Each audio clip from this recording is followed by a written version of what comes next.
but yet and still you won't submit to your husbands. But then you get on these podcasts, you get on these television shows, you watch these reality shows that are scripted, and you sit up there and you say, I want a man who's a provider. No. Your husband is supposed to be a provider. We out of whack. Iyanla Van Zandt told y'all was out of order, and nobody wanted to hear it.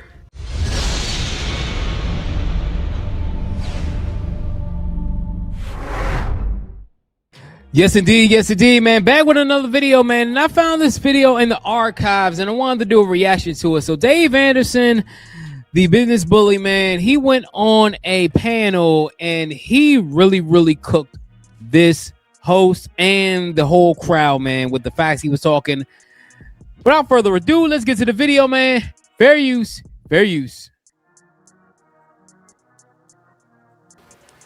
Talk to us about the YN apocalypse. So again, this is another thing that Gen X and the baby boomers did, which was not pay attention to the importance of rearing your child. When you're getting paid by daddy government, because daddy government did the baby face on you, I'll pay your rent, I'll buy your clothes, I'll give you housing too, just don't have a man in the house. When daddy is out of the equation because you forced him out, you get YNs for every. Yeah, I mean, I'll tell you off the break, man. This happened definitely to me, and this happened to a lot of my homies or whatever. We were raised by single mothers, and I don't really blame my mother for it, but I know a lot of people, they didn't have their fathers in their lives, and that's basically when it started. It started with Gen X, and then the millennials, and now Gen Zs, they're having the same issues, and this is why you got the YN epidemic. Every action, this is science, y'all learned this in 9th grade. In every action, there is an equal and opposite reaction. So now you got these kids out here in Pooh Shiesty masks because you have not taught them that they can do something with their hands. You told them to go to college, and I'm sorry, everybody ain't a scholar. My grandfather put 7 kids through college with a 6th grade education, just working with his hands. And that's a big thing too, because I remember back in high school, we had trades in high school. A lot of the fellas that I know, they got trades and made a great living doing trades. A lot of black kids, especially black boys, man, we don't really do good. I mean, I'm not gonna say we don't do good in college, but that's the main thing everybody wants us to do. They want us to go to college. They want us to go to college. College to me is a scam, and more people are starting to realize that. We get off of that because that's not sexy enough. Then you get this propaganda of this person's got to be a high value man. He got to have 6-7 figures for you to even look his way. He got to take you on a $300 meal date. The first date, don't know your middle name, your last name, your blood type, or your STD panel. Facts. But you want all these things for him. So at the end of the day, what's happened is these YNs are out here robbing you because you did not give them any skills to focus on. You did not give them anything to do. You did not give them any sense of self. You did not build up their self-esteem, and you did not hug your boys. You let your boys run and let the streets raise them, and now you're mad that it's coming home to roost. You did that. So how? That's the thing though, women don't understand is a lot of times when you don't have the father in the kids' lives, this is exactly what happens. Women will say, I can raise my son. I tell women all the time, and I say mothers all the time, yo, a son needs his father just as much as a daughter needs her mother. A son needs his father. And women will say, well, he wasn't there. You probably didn't let him be there because you were mad because he left you. It ain't got nothing to do with the kid though. How do we fix this situation? First of all, stay out of father's business. Exactly. Let me give you an example. I have 2 daughters. I know nothing about menstruation. I watch my children come into the world, but I don't know what it is to have the pain of childbirth. I stay in my lane. Protect, provide, back up my wife. If I had sons, my wife would fall back because it is my job, like it was my father's job and his father's job before him, to raise his son into a man. We have taught our children, we have taught society, and we put a battery in our women's back by telling them that masculinity is toxic. It's not toxic. You gotta see, this is the problem, and I have this problem all the time. They will say masculinity is toxic, but then get mad when a man acts a little feminine, or they say he's sassy. You can't have it both ways. Real men, it's men are masculine and women are feminine. That's the thing people need to understand. If a man isn't masculine, he's something else. That submission is wrong. I got to submit to God. I got to submit to the IRS. You submit to your white ass boss every single day, but yet and still you won't submit to your husbands. But then you get on these podcasts, you get on these television shows, you watch these reality shows that are scripted, and you sit up there and you say, I want a man who's a provider. No. Your husband is supposed to be a provider. We out of whack. Iyanla Van Zandt told y'all was out of order and nobody wanted to hear it. So maybe I feel like with the submission thing, I feel like, because that's like a hot topic on the podcast world with submission, but we keep telling black women to submit to men that don't have their life together. Who said that? How can you submit? How can you submit to a man who doesn't submit to God? Who said that? Like he said, who said that? Like, I don't understand. Like, no normal man has said that. I don't say that. The only time a woman is supposed to submit to her man is when that is his wife. When you're his wife, that's when you submit. When you take that man's last name, that's when you say to yourself, okay, I'm submitting to him. I'm letting him take the lead. If I don't want a woman to submit to me when I first meet her, I don't want a woman to submit to me when we're in the dating stage. But once I put that ring on your finger and once we say I do, that's when you're supposed to submit to me. Everybody's not like you. I understand that. You are like in the rare percentage. I get that. You must know that there are a lot of black men who don't move like you, who are not successful, who don't want to go to school, who don't want to do anything with their life, who don't have any finances, who don't have any ambition, who have nothing to offer but some dick. Okay. So how can you keep telling? And let's talk about it, because let's talk about it. Black women are in record numbers going to college. We're opening degrees. We're getting accolades. We're running nonprofits. There's a large portion of black women who are educating themselves and taking their lives to the next level, while the black men are not reaching those goals. They're not meeting us on those levels. Black women are the largest group of entrepreneurs. They also have more degrees. There are more black women in the C-suite. And to quote Dr. Umar Johnson, you don't find that suspicious? Yeah, you don't find that suspicious? Like, this was the plan from the beginning. They know that most black men, they were tradesmen.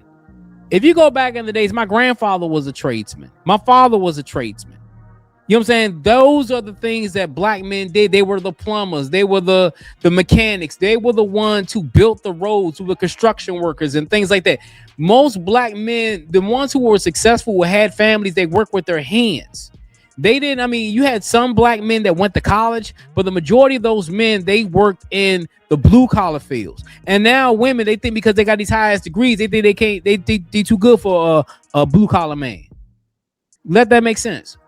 You don't find that suspicious? It's very suspicious. You don't find that suspicious? Go ahead. Let me finish. Go ahead. Black women also have the majority and the highest rate of student loan debt, which means your debt to income ratio is shot. Problem number one. Problem number two is you spend all that time getting these things on you and not getting any learning in you. That's Having true. more degrees than a thermometer does not mean that you understand the temperature of our people. That's true. On top of that, I don't need a degree to tell you I'm a man. Most of my degrees are sitting in the drawer and the rest of them are at my mama's house in Arizona. I ain't seen them. Facts, man. My degree is sitting in my mom's crib. My mother, and that's probably one of the biggest regrets I ever had, because at the time I was like my early 30s or whatever. My mother was so adamant about me going to college and getting a degree because you'll get a better job with the degree. That degree is sitting in my mama's crib. My associates and my bachelor's in business administration. Ain't doing nothing for me. Majority of the jobs I got in my life, I got without a degree. It don't matter. Everything I learned in college was about happening outside of the classroom. But you went to college, though. Hold on. You went to college, though. I went to college to please my mother. I had a record deal. I was singing backgrounds for Teddy Pendergrass. Let's tell the whole story, not just the parts you like. And but most you still went to college. Again, most of us. Why is it so important that he went to college? College is just an institution that's a scam. This is the problem with a lot of black women. They think, oh, he needs to go to college to do this. I'm like this. You have people out there who are book smart but don't have any common goddamn sense. They could do mega theses, they could do all this other shit, but they don't have any common sense. College doesn't make you better than me. College doesn't make you better than that other person. It's just sad though. Black men specifically go to college out of pressure from their mamas and their grandmamas, not because it's something to do to better themselves. The school industrial complex is made for black women. There have been several studies on this that talk about how young black boys are automatically labeled as behavior problems. They were labeled as educable mentally retarded back when Les Brown was in school, and that's going all the way back to the 50s. Then you sit up there and you put them in the programs, then you double down on their reading scores so that you know how many prisons to build. Everything is set up to make sure you rise and think that you are now above us, as opposed to realizing that there's a conspiracy to separate you from me. So see, that's the thing. They don't understand that. This is something that's been going on since the 60s, man. This started in the 1960s. This is the thing. After Martin Luther King and the civil rights movement, they needed a way to go ahead and divide the black community. And the first thing you do is you bring drugs into it. The next thing you do is you do the welfare system. The next thing you do is you tell women they need to go to college, and the single mothers tell their daughters they need to do this, they need to do that, get more money than a man. You don't need a man, all this other stuff. And now look what happened. Women are upset because men ain't at their potential. Men are upset because they know women can't be submissive, and you got a big divide between black and white. You don't see this in the white community. You don't see this in the Asian community.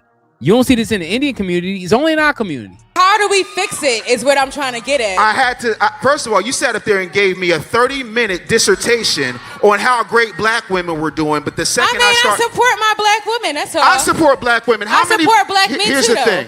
The majority of my clients, the majority of my executive staff, my man Ricardo Cordial, who's been a client of mine for 5 years, he will tell you the majority of the people in my executive team are black women. I have put more black women in the 1% than Nick Cannon with a bag of Viagra. So this is not about supporting black women. Okay. There's a woman named Anissa Getna who had a nursing business, and she had a credit business, and she went and bought her husband. By the time I was done with her, she went and bought her husband a car dealership, then moved to South Africa. She got an AT&T grant. So when it comes to supporting black women, I don't talk about it, I be about it. Yeah. So that's not the issue. The issue is we need to fix it by divorcing ourselves from their agenda, which is educate our women, make them feel so high up because they got the C-suite positions, they got the degrees, they got the jobs that they put them in, while they disqualify us, underqualify us, tell us we can't do anything, take all of the skilled labor out, and then when they don't take the skilled labor out, they sit there and then make it look like there's something wrong with that. Even look at the movies. There's been Tyler Perry movies where the dude is a mechanic. The least watched Tyler Perry movie is what? Daddy's Little Girls, because God forbid you see a responsible single father and a baby mama who decided that a drug dealer, a YN, is better than a dude that works hard every day, because that's not sexy enough to brag for your friends. You have to understand that this is a psychological op that is played on so many levels that nobody wants to talk about it. So the solution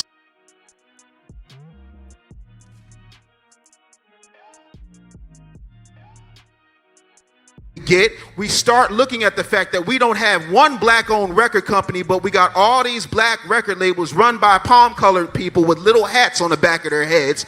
Hey, man, he preaching. I said this a long time ago.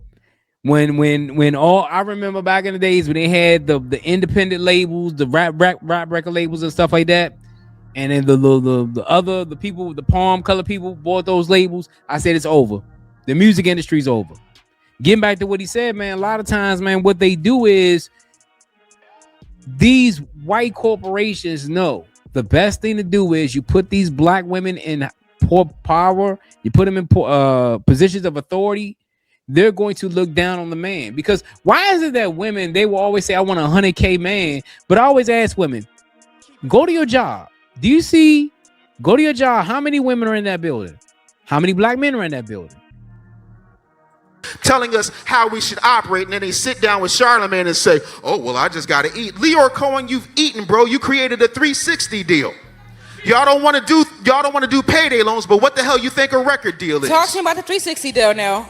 So, The 360 deal. All right, so a 360 deal means that instead of you just signing a record deal and they get their money from the record sales, they get money from your email list, your website, your touring, your merchandise, your name, image, and likeness. They own you, and they give you a big old advance, and when you don't possibly clear that advance, they turn around and give you another one. Look at Drake. That's why I tell people, exactly. You know what I'm saying? He hopping on the record labels, man. That's why you never sign to a major. Never sign to a major. And see, people, the thing is, with the music industry, they know these youngins never had money. So what you do, okay, we're going to give you the chain, we'll give you the car, we give you the record label, we give you the record deal, sign you for 350 grand, 6-album deal. You'll never get out that deal. That's a slave deal. And a lot of times, the reason why these record labels do this is because they know for a fact they're going to recoup 3 times more money than you're going to make them. You know what I'm saying? They're going to undervalue you. This is why I always tell people, especially in the music industry, man, go independent. It may take longer because you may not get to as many people, but at the end of the day, you can make your own infrastructure, get out there, put the hustle in, put the grind in, and then you'll be able to make your own money. I thought you were referencing the 360 deal into the black community. I'm sorry. I knew what the 360 deal was. I guess what I'm trying to get from you, and I really appreciate your wisdom coming on the show. I really just want to find like the common ground, because I understand what you're saying, where black women go to school and they get degrees and they feel like they're higher up. But how do we, level it out? Black people do it. They look at elevating all of us. We need think tanks that don't involve white money, non-black money, and I'm not saying we can't have allies, but we need to start circling our wagons amongst each other. We need to start circling our dollars amongst each other. The Jews do it, the Italians do it, the Chinese do it. When black people do it, they look at you like you crazy. There is no reason that FUBU should not still be hot today. Y'all rocking Ralph Lauren. There is no reason why Motown should have been sold to anybody but black hands. There's no reason why BET should have been sold to anybody but black hands. And y'all crying about the BET Hip Hop Awards. Hello, Boo Boo Cakes. BET ain't been owned by black people in 27 years. Yeah, and people don't understand that. People don't understand that. And other communities, that's the reason why other communities thrive, and we as a community, we fall behind. We got the culture. Everybody wants to be like us. Everybody wants our culture. Everybody wants our swag. Everybody is taking from us, but not giving back to us. You see it in the Asian community. They come here, open liquor stores, open carryouts. We go support them. Now they gave the liquor stores to the Middle Eastern people. They got it, but we don't have medical officers in our community. We don't have black doctors in our community, black dentists in our community. You know what I'm saying? Black owned restaurants, black clothing lines, black record labels, things that are ran by our own community. Hallelujah, amen. So if you want a solution, the solution is ignore the rhetoric, ignore the propaganda, and realize that I am not your competition. I am your completion. I am the one that's supposed to protect you, but the Bible says it is better for a man to live in the roof of his house than be in a house with a quarrelsome woman. Calm all that down. All that sprinkle shit, calm that down. And by the way, when it comes, and this is just me making sure that I'm giving you a solution, if you are so talented, so gifted, so degreed, so smart, how you let dumb niggas nut up in you and make babies? Exactly, man. Exactly. You over here talking without a ring, without any type of commitment, and then you go and say that you don't like the white man, he's oppressing you, this, that, and the third, but you go to your white boss, then you go to your daddy government, and you allow daddy government to go tax this man instead of working it out with this man. And if this man was a deadbeat, you should have known that before you shed your clothes like Country Crock and spread your legs. That's the thing, though. They not listening to you, Dave. They ain't listening to you. They go to their white zaddy balls and bow down to the white zaddy balls. But then as soon as a baby daddy say something about trying to take the kid, they get all upset. Oh, you gonna take off for child support? You know that's what the government wants you to do. The government wants you to take for child support. You thinking you getting that whole $1,000 a month? Hell no, they gonna tax that shit. The father paying $1,000 a month, but you only getting $500 because the daddy government untaxed it all. That's the sad thing about it, though. Accountability on both sides. Dave Anderson, I totally agree. There is accountability. Before we home run, we gotta go. I gotta put you in some hot seat questions. How did your experience in the media industry shape your approach to entrepreneurship? Yeah, man, that's an interesting video, man. Shout out to Dave Anderson, man. He really cooked this episode, man. Let me know what you think about the video. It's your boy Jay Hill. Another one. Hit that like button, the subscribe button. Also, I'll leave the original video in the description so you can watch it in its entirety. Until next time, folks, I'm out. Just don't sit there. Click on the next video. You won't regret it. I promise you.